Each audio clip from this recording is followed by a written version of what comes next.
Mais c'est une fois que la relation s'établit que les petits problèmes vont commencer. Oh, rien de bien grave. Une petite remarque est prise comme une critique, un petit oubli. On va faire un effort pour passer au-dessus de ça. Il y a des choses tellement plus importantes. Ça nous énerve quand même. Hein. Toutes ces frustrations sont comme des gouttes d'eau qui petit à petit vont finir par faire déborder le vase, vont faire perdre des points encore et encore et encore. Elles viennent d'une erreur fondamentale que l'on fait, c'est de croire que l'autre va réagir comme on réagirait dans les mêmes circonstances. Vous vous êtes rencontrés le 22 juin. 10 ans plus tard, le 22 juin matin, la femme se réveille et il se souvient de tous les détails.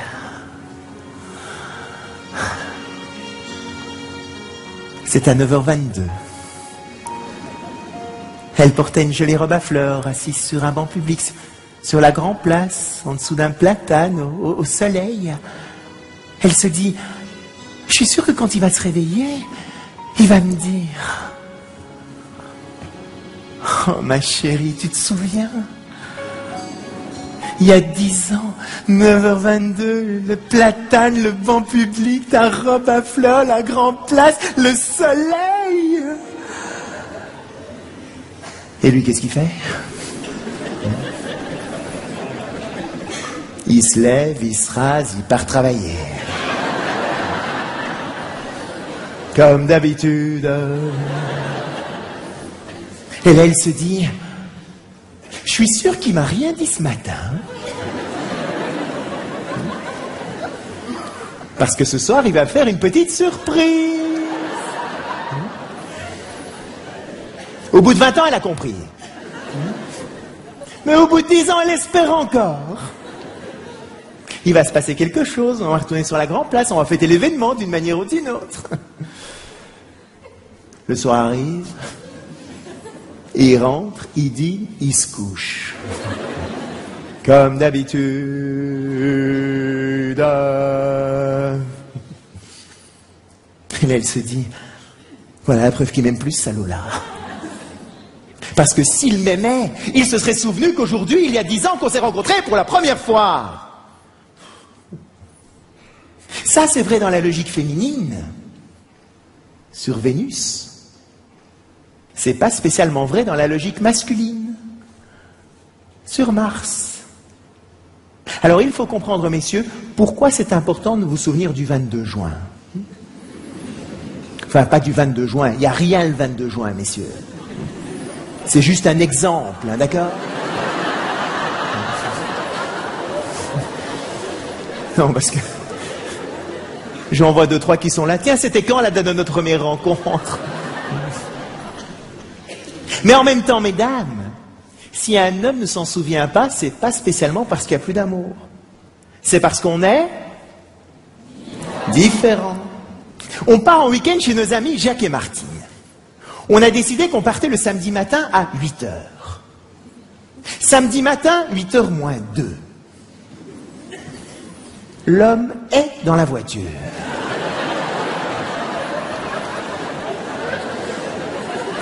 Ceinture de sécurité attachée. Rétroviseur réglé. Il est prêt.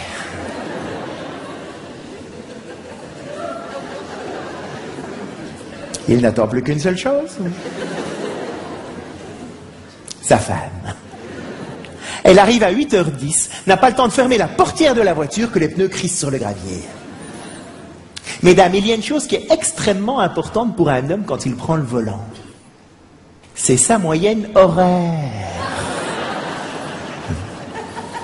Il est impératif qu'il mette le moins de temps possible pour arriver à destination. Parce qu'à l'arrivée, il va retrouver son copain Jacques, qui va lui poser la question. À votre avis? Combien de temps tu as mis?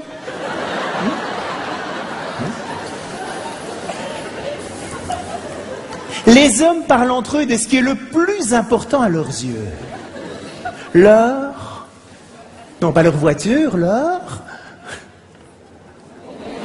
compétence à atteindre un objectif. Et c'est comme ça que tous les hommes sont toujours en compétition les uns par rapport aux autres, pour savoir qui a couru le plus vite, qui a sauté le plus haut, qui a marqué le plus de buts, qui a la plus grande surface commerciale, le plus gros chiffre d'affaires, la plus grosse voiture, oui. Quoi d'autre?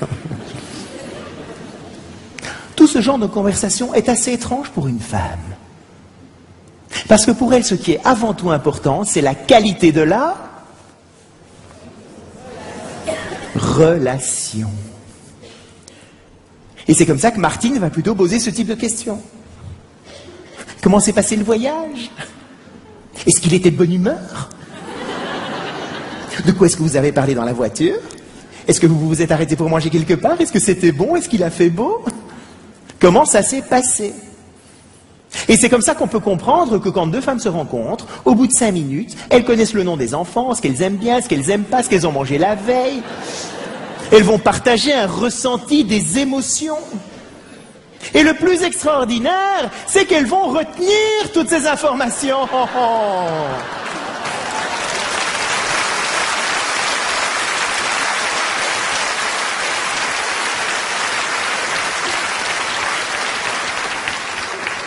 Pour un homme, une date d'anniversaire, un prénom d'enfant, ça rentre par une oreille, si jamais ça rentre. Ça sort tout de suite par l'autre. On n'a pas les mêmes filtres. Alors, mesdames, si vous voyez qu'il se concentre sur la route, ne lui parlez pas dans ces moments-là. Il risquerait de vous reprocher d'avoir loupé la sortie de l'autoroute. Il vous le reprochera. Un homme ne peut pas faire 2 choses à la fois.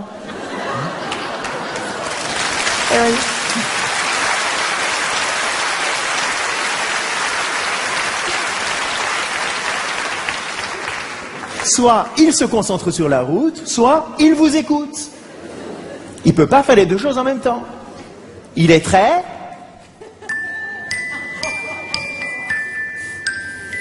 séquentiel. Il n'ouvre qu'un seul dossier à la fois. Une femme demande à un homme de faire quelque chose. L'homme le fait. Ça arrive, ça, mesdames. Hein. Parfois. Et pendant qu'il le fait, elle demande autre chose.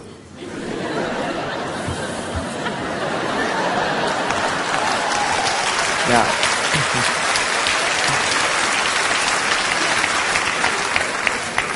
Il y a un bug. On va résister. Et bien souvent, les femmes, à ce moment-là, se disent, mais voilà la preuve qu'il ne veut pas m'aider. Mesdames, c'est pas qu'on ne veut pas vous aider, c'est que c'est pas le bon moment de nous le demander. Parce qu'étant déjà dans un dossier, il faut qu'on ferme le dossier, qu'on en ouvre un autre. Ça demande une certaine gestion de fichiers. Un jour, une femme me dit, ah, ça me rassure de savoir qu'il n'y a pas que mon mari qui est comme ça.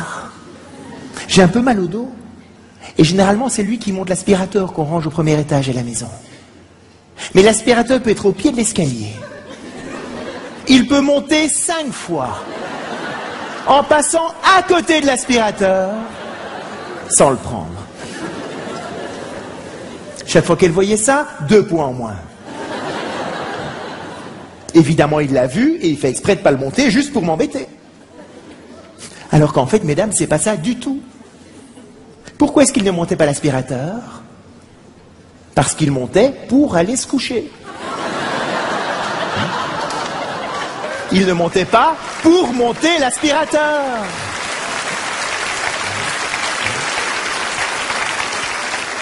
On est extrêmement séquentiel. Dans les maisons, on laisse les affaires sur les escaliers pour les monter. Un homme voit ça, il va les enjamber. Et en râlant en plus. On est en train de lui mettre des bâtons dans les roues. Mon objectif, c'est d'aller là et on veut me retarder. Il ne va pas imaginer une seule seconde qu'il peut se baisser pour le prendre. C'est assez étrange pour une femme. Parce qu'elle est là, 10 dossiers ouverts en permanence. Elle est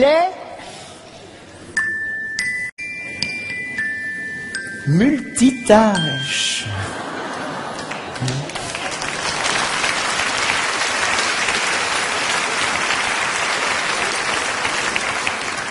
Passant constamment d'un dossier à l'autre. Ça aussi, ça agace les hommes, ça. Un jour, une amie m'appelle de l'étranger.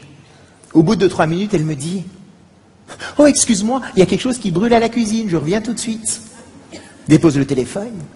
Et là, j'entends son mari lui crier « Mais enfin, pourquoi tu appelles maintenant ?» Dans la logique masculine, c'est un peu idiot, ça. Pourquoi est-ce que tu téléphones pendant que tu fais la cuisine? Ça brûle à la cuisine et ça coûte très cher en téléphone. Rien n'est bien fait. C'est vrai qu'un homme qui fait la cuisine aura tendance à rester debout à côté de l'eau des pâtes en attendant qu'elle bout.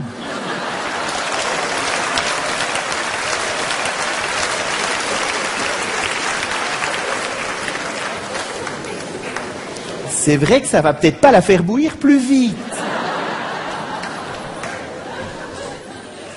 Mais à ça, les hommes répondent « Oui, mais au moins, je suis sûr qu'il y aura encore de l'eau dans la casserole. » Parce que le côté féminin, je mets de l'eau, je m'occupe des enfants, je prépare la réunion du lendemain, je reviens, oh, il n'y a plus d'eau. Ou les pâtes sont un peu cuites. Alors, mesdames, si vous voyez aussi qu'il est perdu en voiture, ne lui suggérez pas de demander son chemin. Il prend ça comme une insulte. Un homme ne se perd jamais. Il trouve de nouveaux itinéraires.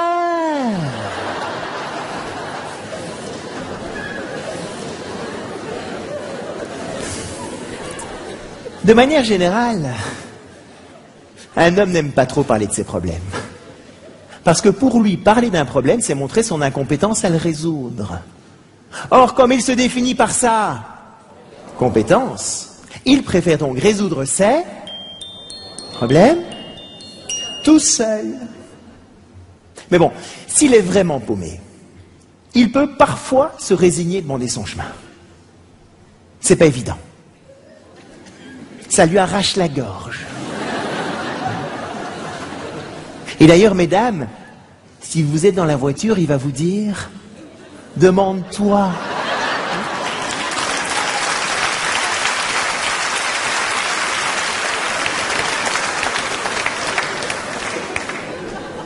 Soi-disant, c'est parce que vous êtes du bon côté du trottoir. Ça n'a rien à voir avec ça. C'est parce que c'est trop dur pour lui de le demander. C'est une défaite pour un homme. Mais bon, s'il est vraiment paumé, il peut parfois se résigner de demander son chemin. Mais pas à n'importe qui.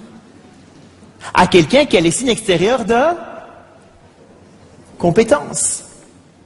Un chauffeur de taxi, un policier, un facteur. Il va s'arrêter à une station-service. Je ne vais pas perdre mon temps à parler d'un problème à quelqu'un si je ne sais pas s'il a la réponse à mon problème. Alors que dans la logique féminine, je suis perdu, je demande mon chemin, quoi de plus normal? Le premier qui passe, c'est parfait. Il a la solution, tant mieux. Il n'a pas la solution. On a peut-être des enfants du même âge, il va me renseigner un bourreau dans le coin. On va papoter 5 minutes.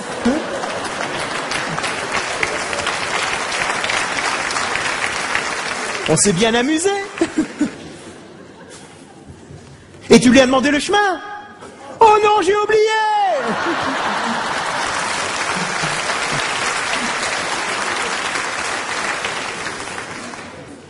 Pour un homme, il n'y a jamais de problème. Enfin, c'est pas qu'il n'y a jamais de problème, c'est qu'il n'y a aucune raison d'en parler. Un problème passé est passé, donc c'est plus la peine de revenir dessus. Un problème présent, j'essaie de le résoudre seul, donc j'en parle pas.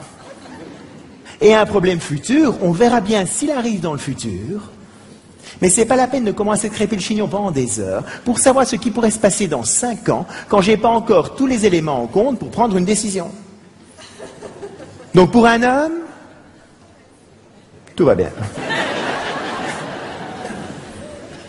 Et ça peut être frustrant pour une femme parce que pour elle, parler d'un problème n'est pas spécialement pour avoir la solution, Mais c'est avant tout pour pouvoir partager, échanger, communiquer ce qu'on ressent par rapport au problème.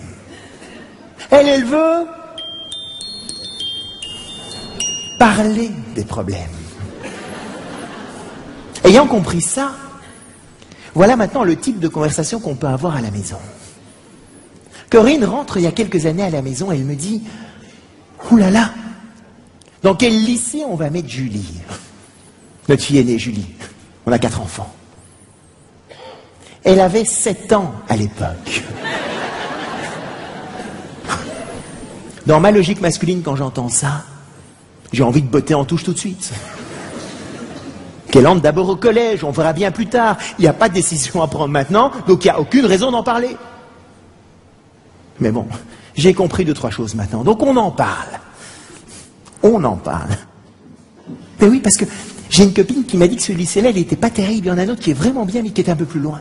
Mais je sais pas le matin si j'aurais le temps d'aller conduire les enfants dans une école et puis dans l'autre quand t'es pas là le matin. De toute façon, t'es jamais là le matin, donc il faut bien que je débrouille toute seule. Peut-être qu'elle pourrait prendre un bus. Oh non, je veux vraiment pas qu'elle prenne un bus parce que moi, toute ma jeunesse, j'ai dû prendre un bus. Et mes parents m'engueulaient parce que je faisais du bruit le matin. C'était vraiment difficile à vivre pour moi. Je devais me lever avant eux. C'était vraiment difficile. Toute seule, hein. Vous voyez, toute seule comme ça. Donc ça, je veux vraiment pas imposer à Julie. Mais peut-être qu'on pourrait déménager comme ça, on sera entre les 2 écoles. Ben, allons-y, déménageons demain, évidemment. Oui, mais si on déménage, peut-être qu'on pourrait rentrer en Belgique, parce que le système scolaire est quand même moins basé sur la compétition qu'en France, ou les États-Unis. Ce serait quand même sympa d'aller habiter quelques années aux États-Unis. Et j'ai une copine qui m'a dit qu'en Australie, le système scolaire est fabuleux. Quoi, elle t'a dit ça? Mais oui, ils font du sport à l'école l'après-midi, le respect du rythme de l'enfant, la manière dont ils apprennent la gestion des conflits, c'est vraiment génial tout ce qu'ils font. On fait le tour de la Terre comme ça pendant 10 minutes. Et puis au bout de 10 minutes, elle me dit « Oh, mais de toute façon, il n'y a pas de décision à prendre maintenant. »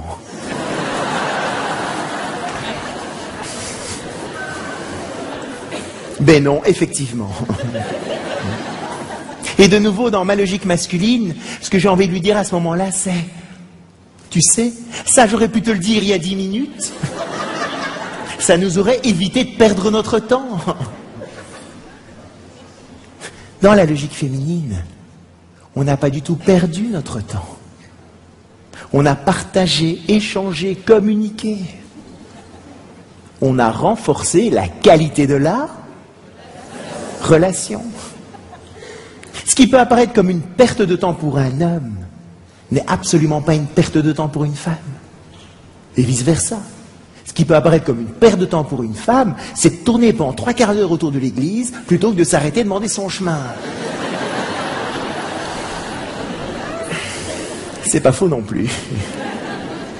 Alors, les mots qu'on utilise sont les mêmes. Mais la signification qu'on leur donne n'est pas la même du tout. Le côté masculin, quand il parle, est plutôt dans le rationnel. Alors que le côté féminin, lui, quand il parle, est plutôt dans... Non, pas les rationnels, non, non. L'émotionnel. Les hommes ne voient pas toujours la différence. Hein. C'est vrai, non?